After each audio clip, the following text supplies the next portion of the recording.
This is my first real interview with anybody, and I'm with John Steele.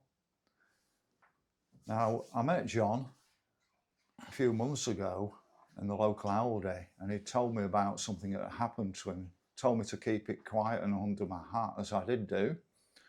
He's since been on GB News about it, but something happened to John in Rotherham Town Centre when he was actually preaching, as he does do on a regular basis.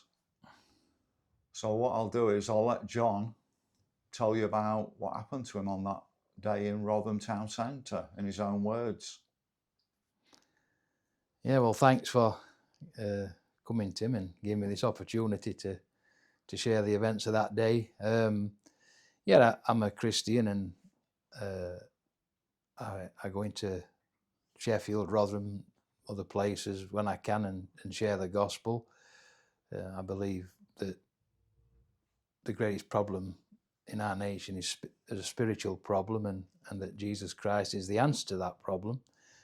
And so I go out onto the streets when I can and engage with people. We've all got worldviews, we've all got a belief system, we're all living our lives a certain way, so I try and challenge people as to why they live or do, or what they believe and why they believe it, and try and introduce them to the scripture. So this day, as I came into Rotherham, they got the armed forces in that day. Actually, I didn't realise. So there were quite a lot of activity, and I engaged with one or two people, had a little conversations. But as I came into town, there was a market stall that was there promoting some charity or organisation that was working with, it said, ethnic minorities against domestic abuse, which I think is an awful thing. I mean, and domestic abuse happens in every culture, it's not just one culture or one ethnicity. I mean, domestic abuse happens across the board. But obviously, as I looked at this, it was a bit sad that it were just for ethnic minorities, because obviously in Rotherham there's been abuse on a mass industrial scale. I mean, 1,400 girls have been abused sexually. It's horrendous. Raped, tortured. So I just wanted to engage, and my question was, because I asked the lady that was running it if she was a Muslim, because she had a head covering on, and she said, yeah. So my question was to her, and my question is because I want people to think. I mean, she probably didn't even know what the Quran says, but you're hoping that it will cause people to think about the worldview. So I said to her, how do you reconcile today what you're doing? I said, of course, I agree that abuse is terrible, but in the Quran, Surah 4:34 says that a man can scourge his wife, he can beat his wife if she's not obedient, if she's not basically doing as she's supposed to do. The conversation didn't last long, it was only 30 seconds. I mean, I could, you get that sense that it's not really going to go anywhere. Yeah. So I just said, look, Jesus taught men to love their wives, to honour them, to protect them, not to beat them, and that I asked, that she might consider the love and forgiveness that's in Jesus Christ, and I moved on. And then I preached I went about 200 yards down the market. I preached the gospel for about 20 minutes, and I was talking to a couple of Christians that came talking to me. Then I moved a bit further on, and so after it must have been 45 minutes to an hour after that conversation with a Muslim lady at the stall, and all of a sudden a policewoman pulled up on a push bike, and she says, oh yeah, you match the description. We've had a complaint, of a non-crime hate incident. And, and I was like, kind of, at first wondering, what you're on about. But then I kind of thought, well, there's only one thing I could think it could be. So anyway, it progressed because I said, well, I haven't done anything wrong. I've only asked a question. I've only asked somebody, a question about the belief. I'm out on streets. I want people to come and question me. I want people to challenge me, because I think if you believe you've got the truth, you shouldn't be fearful of being challenged. You should welcome it because you want to defend and further the truth. So this policewoman obviously weren't getting the response out of me that she wanted. So she said, I'm going to call a couple of my colleagues. Will you wait here? Looking back, maybe she knew she couldn't stop me moving on, but she asked me to wait, which I did. And then a couple more arrived, and then it kind of went on from there. They Was she a PCSO, John? I mean, I don't know if she. I mean, the two that came were full police. Yeah. She. I mean, I don't know whether she one of these. Are they like? They're not full officers, are they? No, PCSOs, which are just, they've got no powers of arrest. Yeah, that's why. Well, you've got the same power of arrest as them, which is a citizen's arrest. But they can only ask you to stay. You're quite within your rights if it's a PCSO just to walk on. As far as I know, you are anyway. Yeah. I mean, so it's a long time since I've really, had this kind of engagement with the police. So, but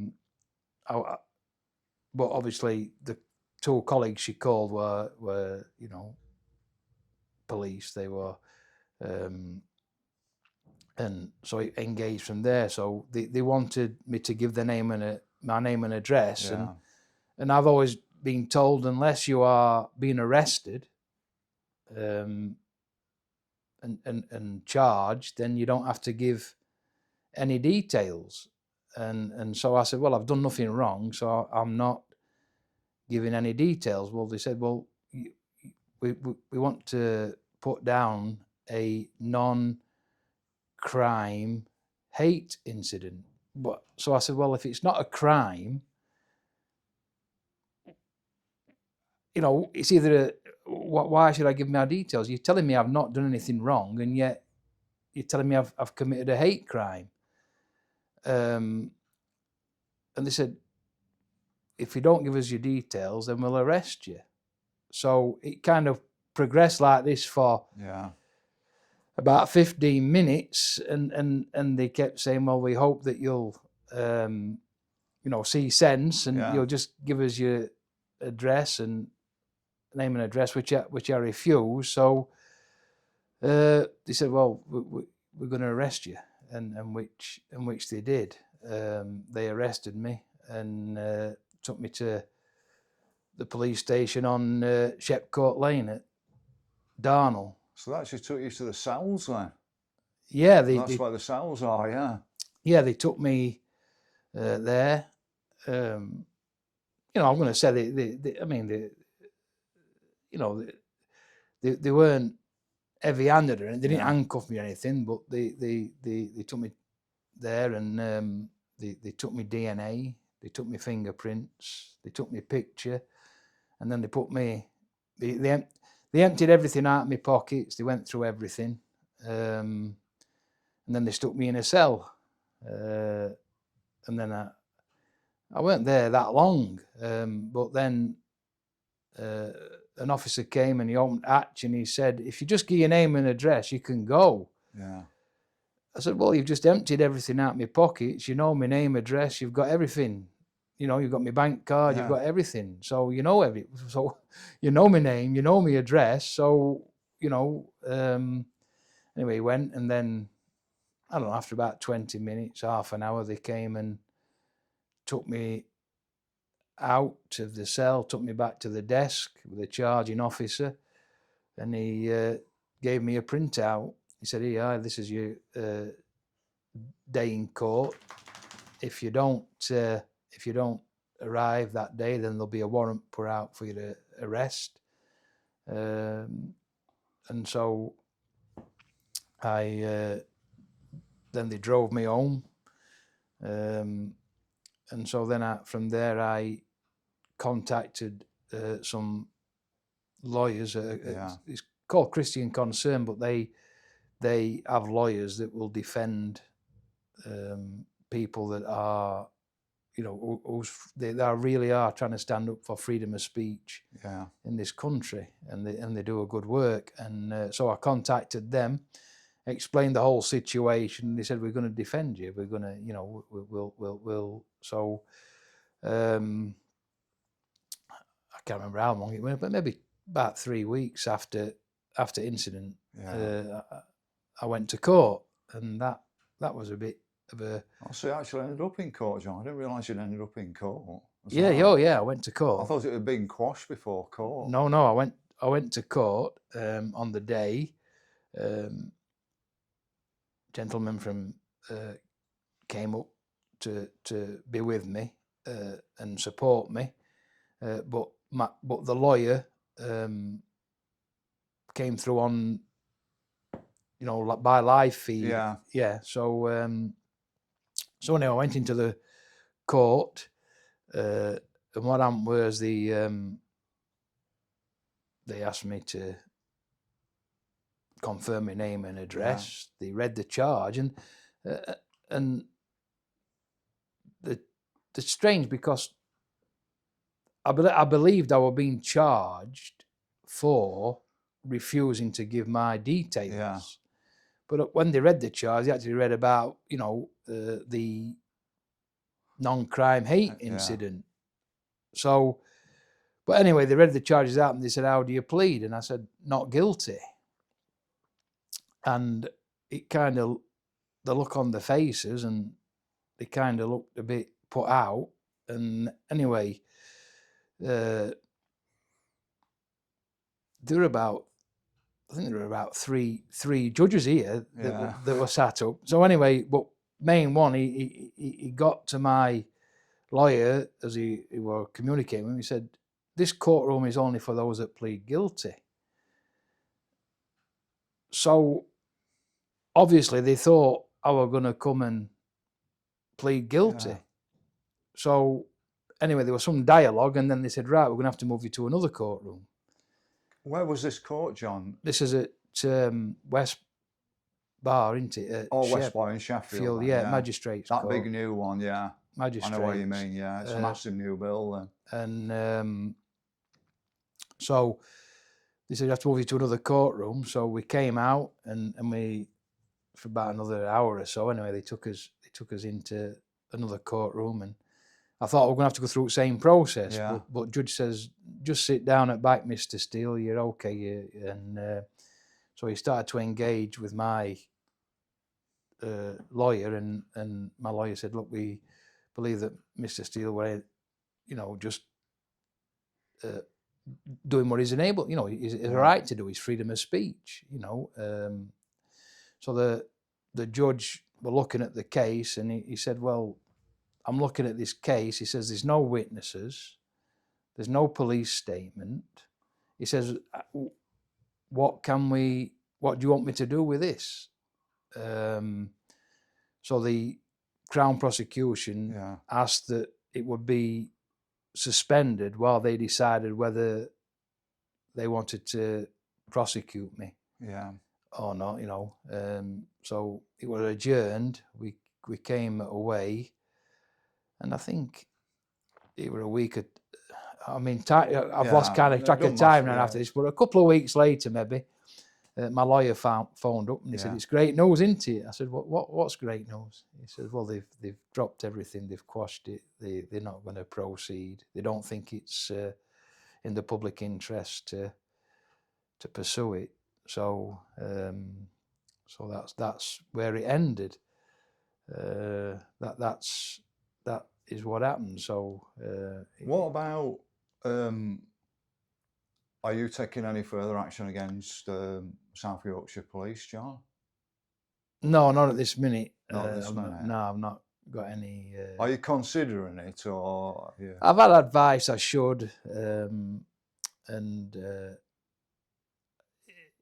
yeah. I mean, one thing is I'm waiting, and I've asked because I need to know that first and foremost that my name's been cleared and all these things have been removed I from understand that, yeah. from my record, and I'm still waiting on that.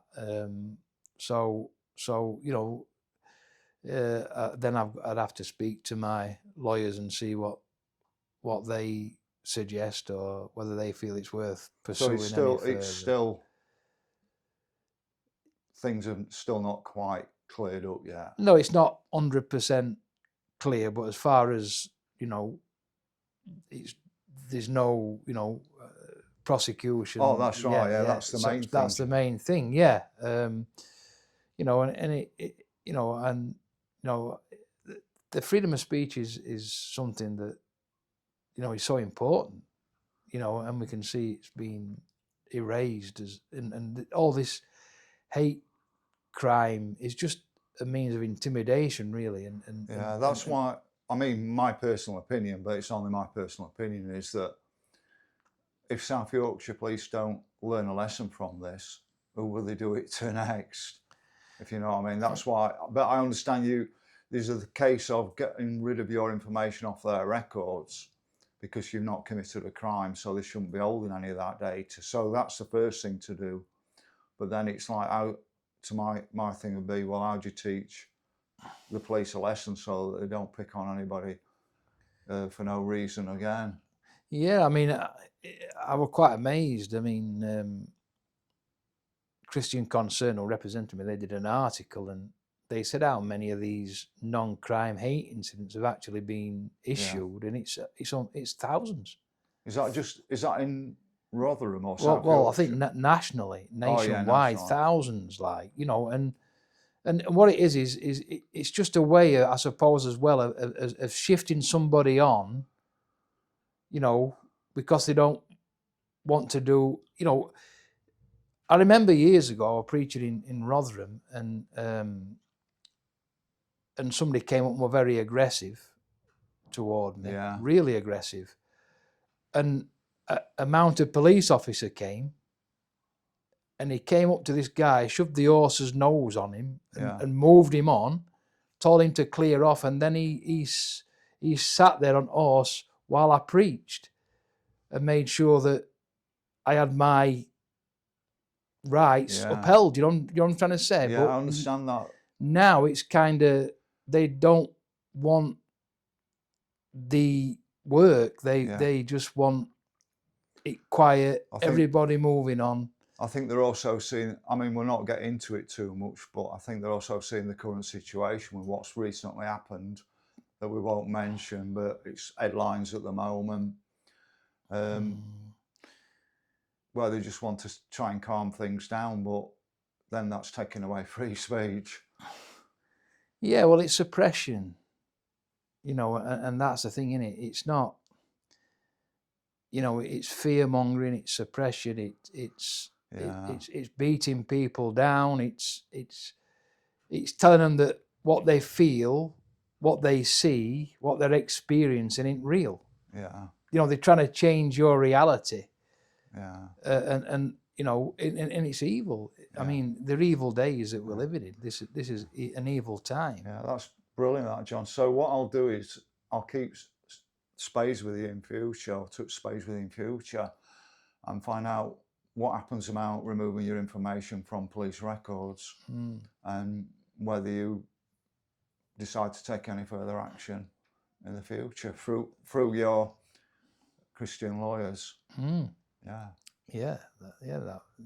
That's brilliant, that, John. You came across absolutely fantastic. It's much easier not being on GB News. Well, it's nice talking to somebody I know. I know we've chatted over years. I know we've got differences on quite a few things, but you know, we see and know that things aren't right. And Yeah, there's something quite wrong with the world, John, and I 100% agree with you. It's a spiritual war, this, and we're living in very evil times. yeah, but as a Christian, I would encourage people to open a Bible, that the answers are there, that and you know, there's a God who we can know, and that we don't have to live in fear and anxiety and dread, and we can know a peace and a confidence and an assurance that, that there's a God that ultimately is going to be victorious, that he's going to deal with all this. And as a Christian, that's why I go out onto the streets. John, do you meet up with other people from, you know, other Christians in a sort of assembly anywhere? Well, I don't mean in a church, but in an assembly. Well, yeah, we meet in houses and meet up with other Christians, you know, because I mean, I know I could go down a whole nother thing, but I just wanted to wrap it up, kind of thing. I mean, you can edit it a bit, can't you? But I mean, I do believe that the church has failed the nation. Yeah. We've just seen the new appointment.